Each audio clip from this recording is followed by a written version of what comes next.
Just gonna share my screen really quick. So good evening, everyone. My name is Jennifer Monson. I'm the city's redevelopment administrator. And tonight we are going to be talking about the Wooddale Station Development. This is a meeting that's really hosted by the development team of Saturday Properties and Anderson Company. The city is just helping to facilitate the meeting and make introductions to everyone.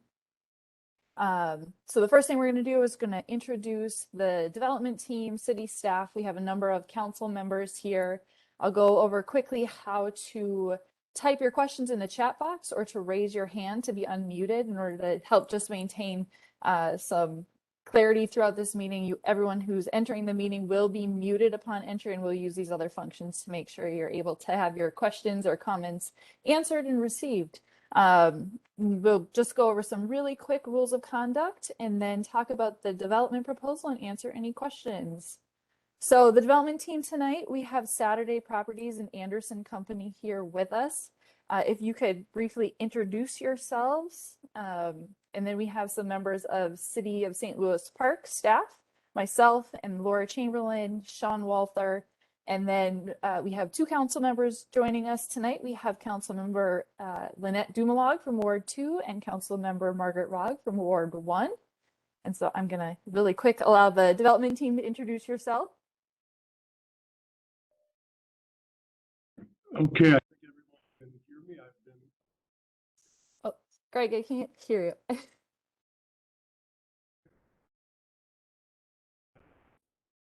Still not hearing you, Greg.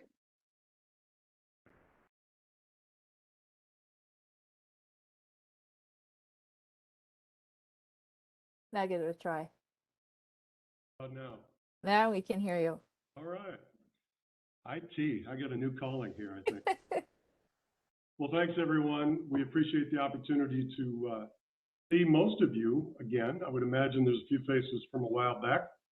So thank you for the opportunity to present the project again this evening and look for some input from all of you.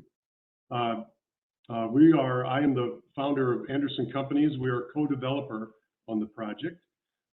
With us tonight is our co-development partner, Saturday Properties, Mr. Mark Laverty, their Director of Development, Mr. Nate Bryce, their Development Analyst, and also a new member to the team. Brought on DJR Architects, who's been very active in the city of St. Louis. With us tonight is Sheldon Berg. So we look forward to conversation tonight, asking questions, and giving you an update. One significant thing since we last met, we do have the adjacent property under contract and working with them and the tenants regarding relocation. In fact, we have some meetings scheduled for tomorrow regarding that. So with that, I will transfer things over to Mark Laverty to take it through the next part of our presentation. Sure. Before we do that, I'm going to quick go over how to raise a hand and make a comment in the chat box, Greg. And if you have anyone calling in by the phone, you can use the *3 to raise your hand. And just a reminder that the meeting is being recorded. So if you do want to type your question in, if you want to open the chat window, there's a little chat icon on the lower right hand of your screen. If you open that up, then you can see the chat box and ask your question that way. Otherwise, if you're on a cell phone, in order to do that, there's 3 little dots and a circle on the bottom of your screen. Click on that and then click chat with everyone, and you can type your questions into the screen. And then if you want to raise your hand, I'm going to go back, go to the participation window and hover over your name. There's a little raise your hand icon. And if you click that, we will know that you would like to ask a question, and we will unmute you and you can ask your question that way as well. So the purpose of tonight's meeting is to really present the development concept to the neighborhood and answer any questions that you might have. And just a reminder that everyone will have the opportunity to have their voice heard. Please no yelling. Make sure to listen to everyone else. You will have an opportunity to talk. And just we ask that you ask your question and then mute yourself again so that everyone has a chance to have their questions asked and answered. Okay, so now I will pass it over to you. Great, thanks, Jennifer.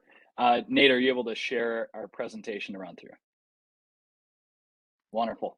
Why don't we jump to the next slide here? So thank you again, everyone, for taking the time on Thursday night to get together here. Again, we've had much better participation. One thing during COVID we learned was by doing these virtually, we're able to reach more people during these community meetings. Again, as someone who has 3 kids of my own, being able to pack up, go somewhere, go to a meeting, but we're able to do this from home. And just on that note, in case you do hear any hollering, that would be one of 3 kids, or maybe all 3. So thank you again. My name is Mark Laverty. I'm Director of Development at Saturday Properties. Our office is just to the northwest of this site, right on the other side of Highway 7. In fact, we can see the Nash Frame building from our office. So when Greg and his team are building it, maybe much to their chagrin, we're going to be able to have eyes on it every day. So maybe we just go with a loudspeaker and a drone. I don't know. We'll have to figure that part out. One thing I just want to lead off the bat here is this is not going to be the only time to give feedback on the project. One thing actually we've engaged with LISC. They're a group that is based in St. Paul, and they actually help with the outreach program as well. So there'll be additional open houses here, not just for the neighborhood group, but also as a part of LISC, and then the city process itself. So tonight you're going to see some things, and maybe just take some time to think about it, bounce it off some friends, some neighbors. So again, I just can't emphasize that enough. This is not the only time. And frankly, where we're at in the design is we're early enough that we can take the feedback we're hearing and look at making those changes. We were here about a year ago, and I will be frank. I mean, some of the images we showed specifically on the public realm was pretty far advanced, and we realized that that's not going to give everyone the opportunity to make those opinions because we had pushed too far. So going with DJR, we are exactly at that spot in the design that we can, incorporate, hear the feedback and figure out how to go and build it into the plans. Just overall metrics. So the general massing of the building, we think of massing just, where the building's generally located in the height, are effectively the same from where they were a year ago. Again, working with DJR, realized that we didn't have as much room actually on the north side of the site. So everything actually kind of shifted down. Specifically, we're looking at that northeast corner about 15 feet to make room for that. And also, as folks realize, I mean, and Sheldon will get into this more of just, how that incorporation with the light rail station itself. But again, generally that whole notion of coming in through the middle of the site for those that are going to be taking advantage of the pickup drop-off space. We are at 315 apartments for the project itself. And again, they're split about 70% of those being on the east building, 30% being on the west. Our retail we have about 15,000 square feet of retail. That's gonna be a part of the project. And again, that's a big spot, is being able to activate that street level, specifically when it's at grade, to go in, again, when we have folks that might be taking the light rail either very early in the morning or later on at night. Keeping eyes on the street is one of the best ways, again, from pedestrian safety. Sheldon, again, will talk about what as pedestrians, bicyclists are entering, exit the site, but that's something where we really focus on, because not only, Saturday, one of the co-developers, we're also the property management group.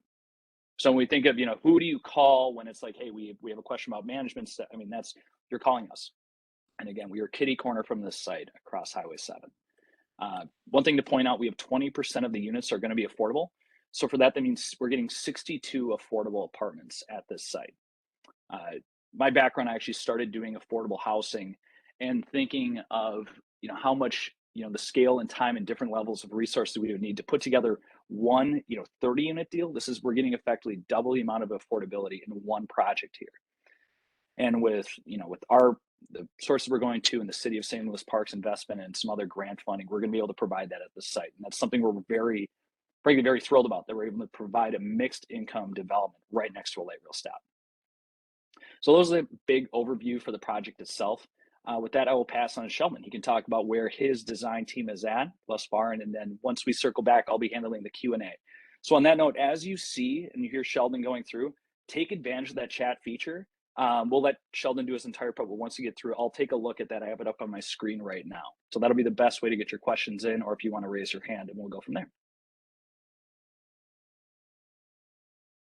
That's good. Thank you, Mark. This is once again Sheldon Berg with DJR Architecture. For a mode of introduction, we also worked with the on the project just down the street from this one on 36th, the Elmwood. So yeah, Nate's got that up. And we've also done another half a dozen or more projects in the recent past in the city of St. Louis Park. So we're very familiar with St. Louis Park, with staff, with the whole city process. And we are very anxious and excited to work on another one, especially such a great site. So let's see, Nate, if you want to bring us back to that overall site plan with landscaping, that'd be great. Okay. So I believe everyone should be familiar with the property and the site. On the west building, which is on the left-hand side here, that has obviously the nearest proximity to the light rail station, which is, Nate, if you could maybe point to where the station is there. There's relative to that, there are potentially 3 connection points from or adjacent to our site to that light rail station. Of course, right off of Wooddale, there's a connection there from a pedestrian standpoint and potentially for bikers as well. And then on the northeast, so the upper right-hand corner, there is a pedestrian connection there and opportunities for a drop-off for people that are getting a drop-off or a pickup from somebody who's driving. And then we are in discussions with Southwest LRT about a additional one that's more toward the center of the site, a little more to the west of the one in the northeast corner, exactly where the cursor was shown there. We are in sort of constant discussions with Southwest LRT to fine-tune our project to sort of mesh it together with their plans. So a little more about the site. As an update from previous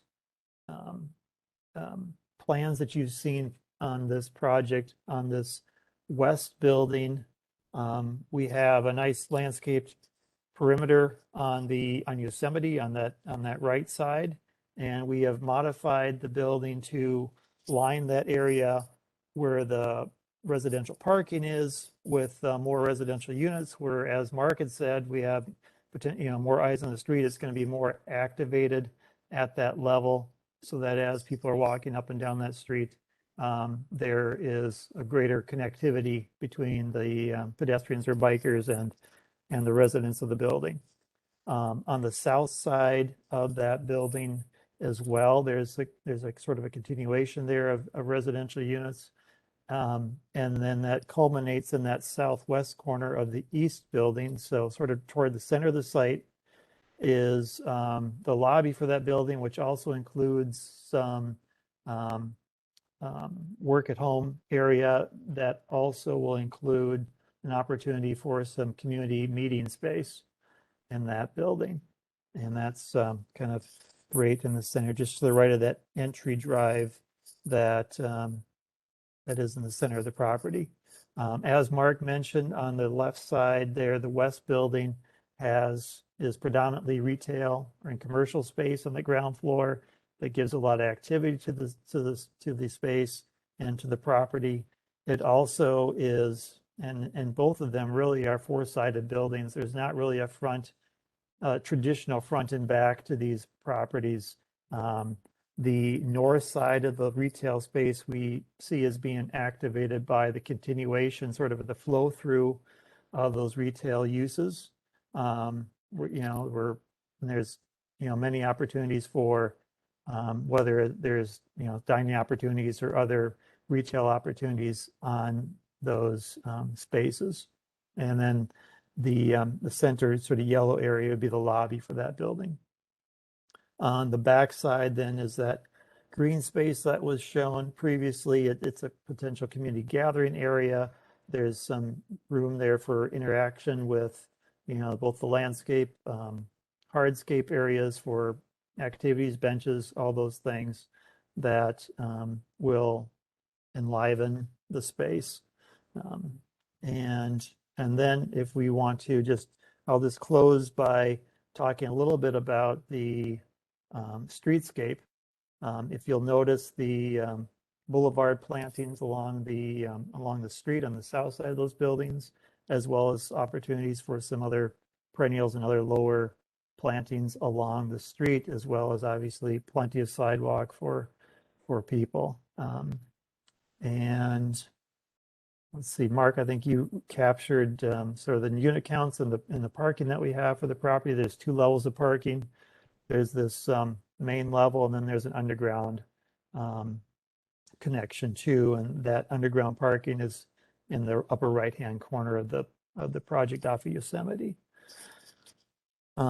Nate, if you want to just flip to the renderings, this is an overview from the southeast of, and what this is sort of in this middle design, process, where we sort of taken out the landscape and things to just reveal the buildings.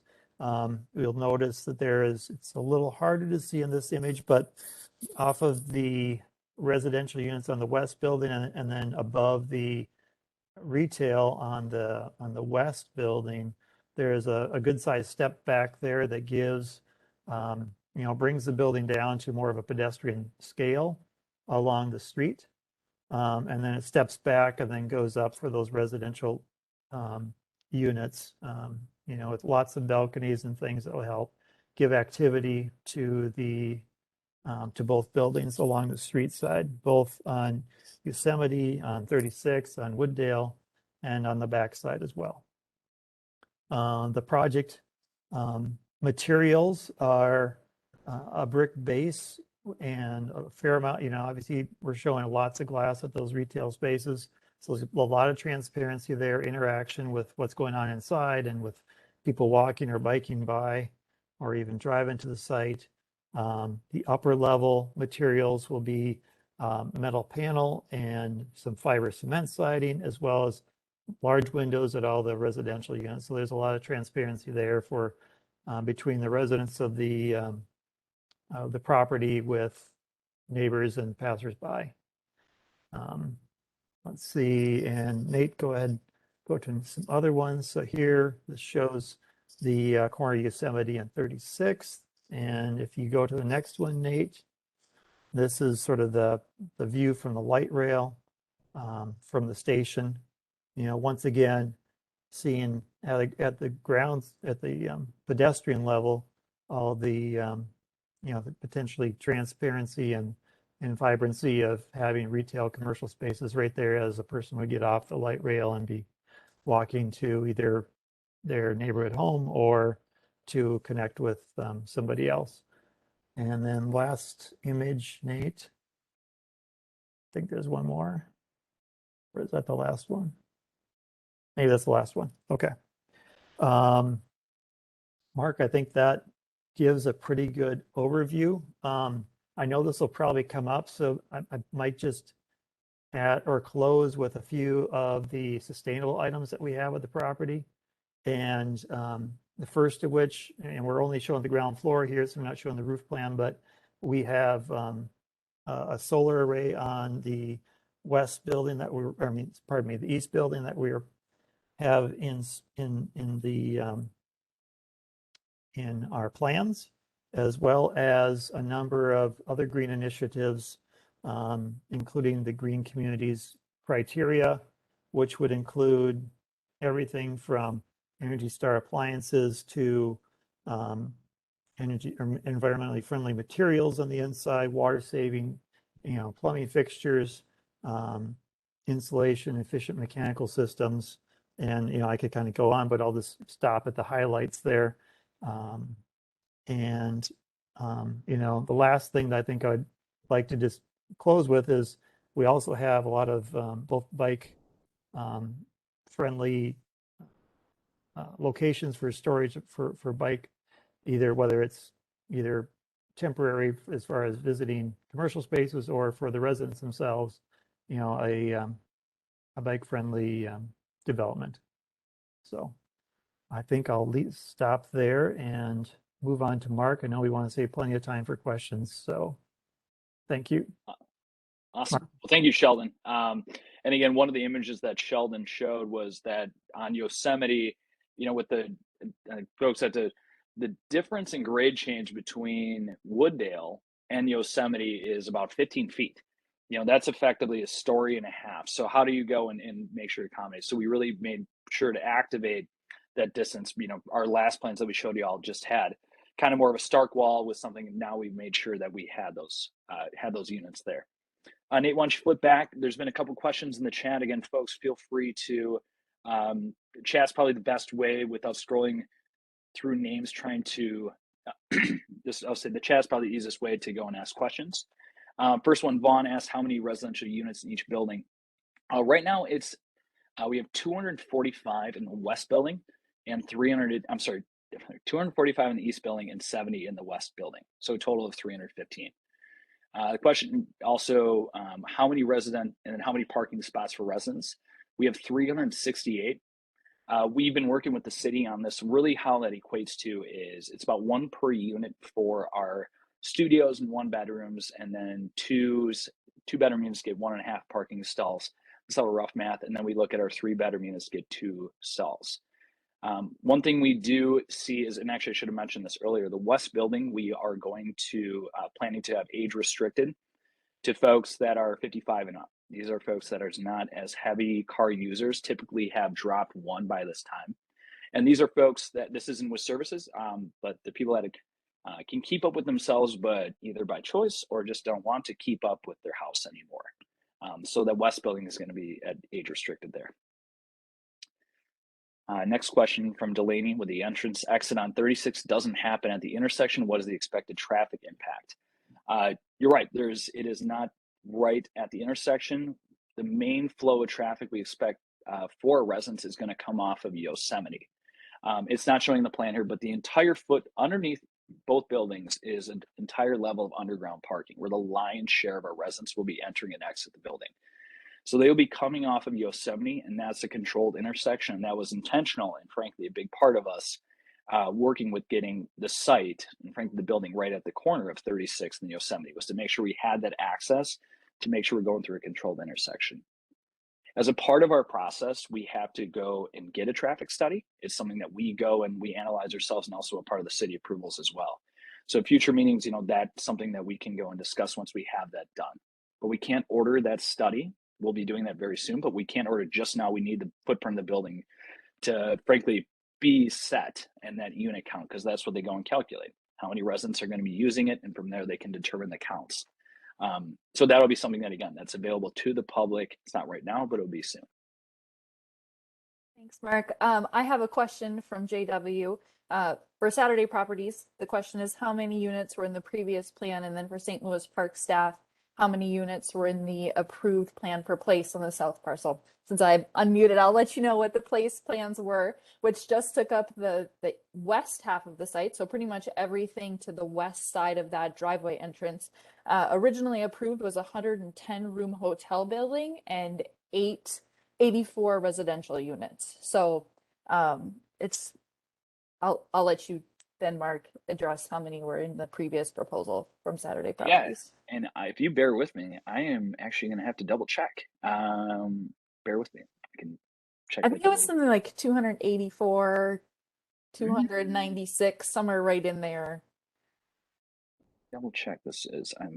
Bear with me 1 minute. We had a total of 283. Yep. Oh, so close. Right, and that's when we talk about where those units added. You specifically looking at actually the blue bar that you see right here. That's where we go. Wanted to go and activate that space. Question I see from Vaughn for the.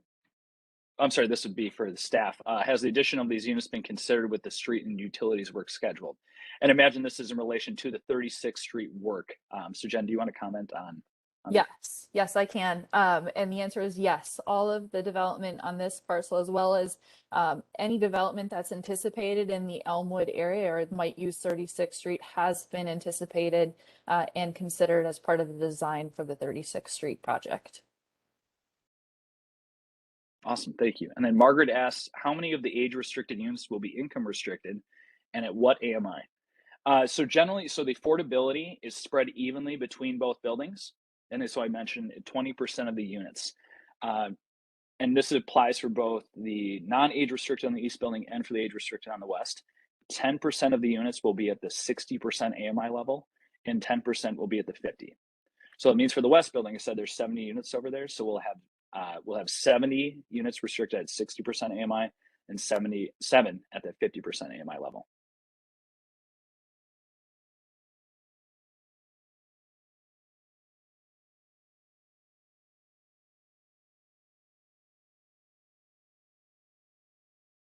One thing I should add right now, in terms of just again further outreach, I mentioned there'll be additional time for comments as well.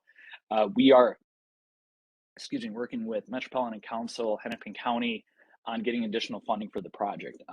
The main area that we see really, frankly, looking at that public plaza space that is between the light rail station and our building, that's something that we really, that is very much how that design is going to end up is very much in draft form. So that's where I'll say if there's an opportunity where folks want to reach out to either reach out to the development team or the design team or the city and say, here's what we're thinking we can do there. Obviously, the most impactful way is to make sure it's set up correctly for future programming, but also how that programming occurs. So if there's different public organizations, we're expecting to have some public art component as well. So again, there's a lot of opportunity there for the community to get involved.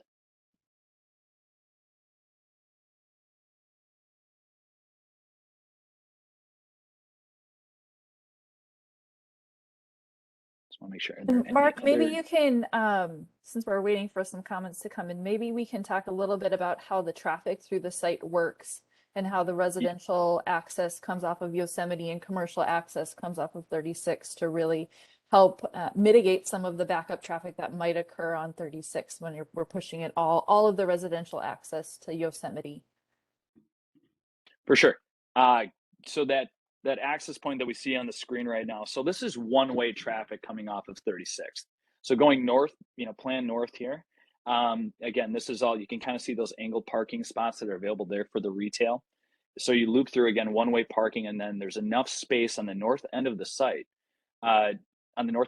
There's enough space there for folks to pull off the side if they're picking up or dropping off folks at the light rail station itself. So again, that one-way traffic is really how we can make sure that folks are emptying onto Yosemite, and then when they're coming, if they're making a left or right-hand turn, it's at the controlled intersection itself. As I mentioned, most of the parking is coming off of Yosemite, but that gray space we see on the screen here, that'll be coming off of that drive aisle as well. Part of it is going to be reserved for the commercial tenants. Again, for this to be retail, they need to have that parking. A lot of these users have been able to take advantage of having folks for the light rail, but having that convenient parking is critical. And actually, one of the folks we have on the call here as a reference is one of retail brokers who specializes in these neighborhood retail areas. And Mark, this is Jennifer Monson from the city. I just want to clarify to everyone that the signalized intersection is over at Zenwood and not at Yosemite. However, at Yosemite, you could take a right or a left. Just the light itself is down at Zenwood. And that's where the city and Southwest LRT, as part of all of the traffic analysis for this site, have really determined that most people, if they're trying to make a left out of this area, will go to that light at Zenwood. Yeah, sorry for misspeaking there, Jen.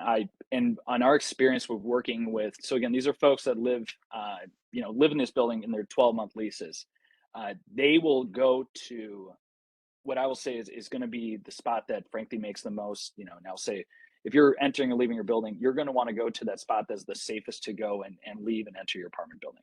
So you mentioned that Zenwood. So if you have someone new to the site, they're probably, yes, they're going to be accessing that first entry drive, maybe new to the space. So we have a lot of placemaking there. Here's where to go if you're visiting the retail users, if it's someone that's picking up, dropping off somebody. But again, what we've seen in our history as property managers is folks have, again, we go to the spot that is the safest for them to go and enter and exit. One question we got from the chat from Lynette: what type of retail is the landlord developer preferring? Will existing tenants be able to lease in these commercial spaces? For type of retail, right now it is, perfect world, we would actually be able to say that this space is a restaurant and that's soft goods. At this point, we don't know. Right now, we do know we want a mix, and really the way to go and make sure we future proof it, because you have to think most retailers right now they're not committing to a space right now. They will see once the space is built up and saying, "Hey, I'm looking to move in 6 months." These projects take 16 to 20 months to build. So they essentially, by the time we start construction, a lot of these users aren't even ready to make that decision. So we really need to be cognizant of is making spaces that are flexible for if it is a restaurant, if it's a soft goods user, if it is a fitness, if it's a service provider, that there's a space that they have in the building that can work for them. The second question was, will existing tenants be able to lease in these commercial spaces? The answer is yes. That's why we're working with them right now, and the current property owners and and I know Greg is working directly with a lot of current tenants over there. So right now it's going to be how this is where they built up their core business, and it would frankly be fantastic. We can get them right back in here. This is where they started their business and built it up. Question from Peter was, what's the time frame for all of this? Right now we are looking to, it would be starting construction, it'd be first quarter of next year. So really about March. And the reason being is there's some really critical finance, we need for the project in terms of grants. Those grants are issued once a year. And frankly, those applications are submitted this summer. And then once we get those, that's gonna be the last piece. I should mention that's one of the last steps, but in the interim, we still have to go through our public entitlement process. So there's a lot of steps to go in the way here between getting the approvals needed from the city, working on the city investment package we've discussed with them. So again, there's a lot to put together. So again, assuming we start next March, it would be opening in fall then of 2024. Let's see, is the street level parking in the east building covered? The picture on screen now in slide 8 conflict a little bit about the building structure. If covered, any intended use of that space? The answer is it is covered. So actually on the level above, you will have and actually, Nate, do you want jumping to slide 8, please? I think that's going to be 8 or 9. Let's go 9, please. I think that might be actually a little. Thank you. So on the left building there, you can kind of see there's that. So the building structure is above it, and there's actually a large podium space. So that'll be an amenity deck for that building, and it'll actually support both buildings itself. So that is all covered parking. How many stories will the buildings be? There will be 6-story buildings.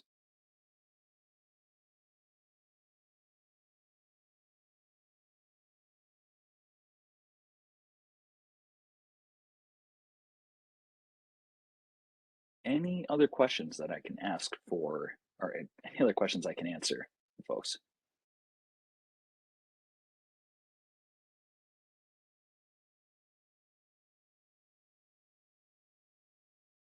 Jennifer, anything you think we missed on our presentation tonight you'd like me to cover? Actually, Councilmember Dumoulin just actually wrote a good comment that I was going to bring up about programming in the public plaza space and type of programming that the neighborhood would like to see in that space. I think that's one of the things that the city is looking for. We're a partner in this project, and I think it's a great opportunity to provide some public input that could really benefit the neighborhood. So if anyone has any ideas that you'd like to share with us, we'd love to hear them. Right, and Jennifer's spot on. I mean, this is one where we have this awesome opportunity to have this space, this public space that is right by there. So how, and Margaret just even started the question about how will this input be gathered? Right here. This is not the only space, but this is a perfect example of areas. We're going to have numerous public, between open houses, we have these different hearing sessions, our public process. And then once we have just actually a little bit further on, we'll get a project website on, that's updated, and folks can go on there and submit questions, inquiries, either if it's folks about looking to lease retail space, if it's someone like, hey, I have this group and we'd like to take advantage of the plaza. We are at the spot in this project where we are open to hearing exactly that feedback, and we'd love to hear it. So right now, we don't have programming. We don't have like, hey, Tuesdays is going to be movies in the plaza. We don't have that set up right now because frankly, we want to hear what folks want to have happen there. So if anyone on this call or this video have any input that you'd like to give, we'd love to have it.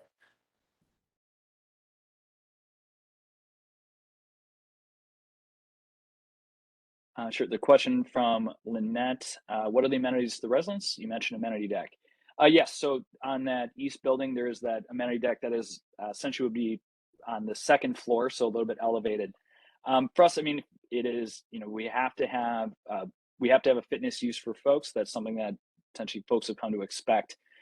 We are also going to have a co-working lounge as more and more people are, I mean, as we're all sitting at home right now, people are actually working from home more and more than obviously before COVID.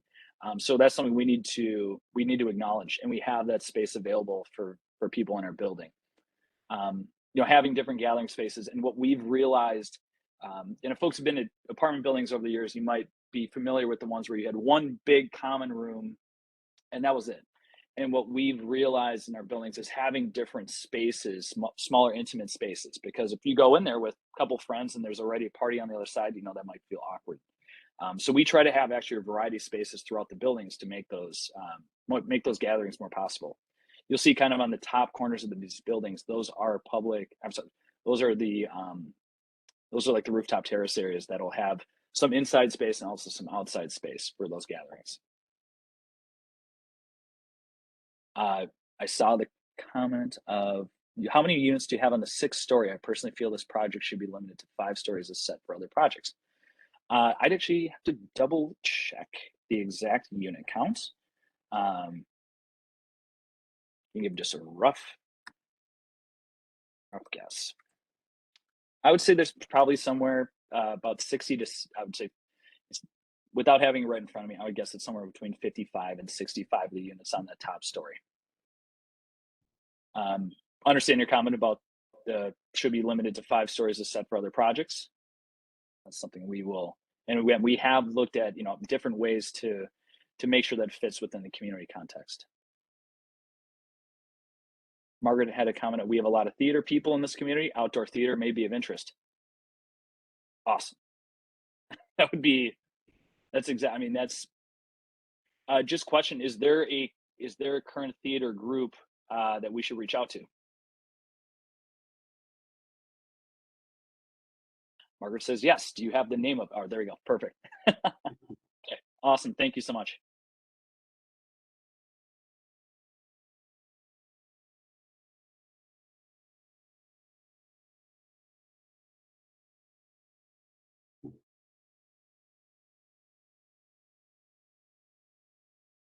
I think just to, you know, we don't have any other comments here. As we mentioned, I mean, this is nowhere near the last opportunity for folks. So as again, if you have those things, you can reach out either just at our, you know, through our companies. As I mentioned, that project website should be live here, I'm guessing probably by mid-April. And again, that'll have some more of the latest drawings, some basic project info, like kind of an FAQ section, and also that opportunity to go and leave those questions.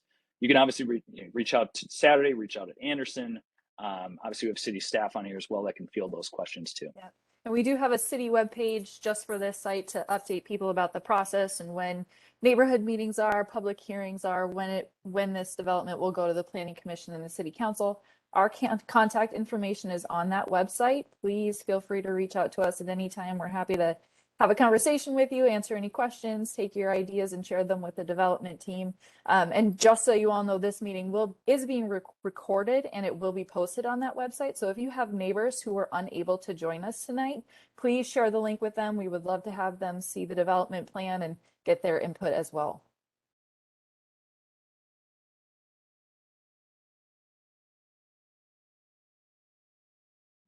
Any other questions?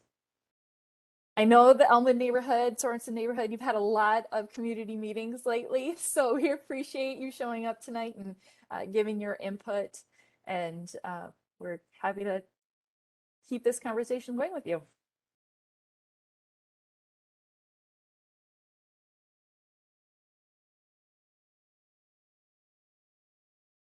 We don't have anything else. Thank you again. Thank you, Jen, for hosting. You know, as a city, this is very, very helpful. Have a good night. You're welcome. Our pleasure. Thanks, Have a wonderful everyone. evening. Thank you. Thank you.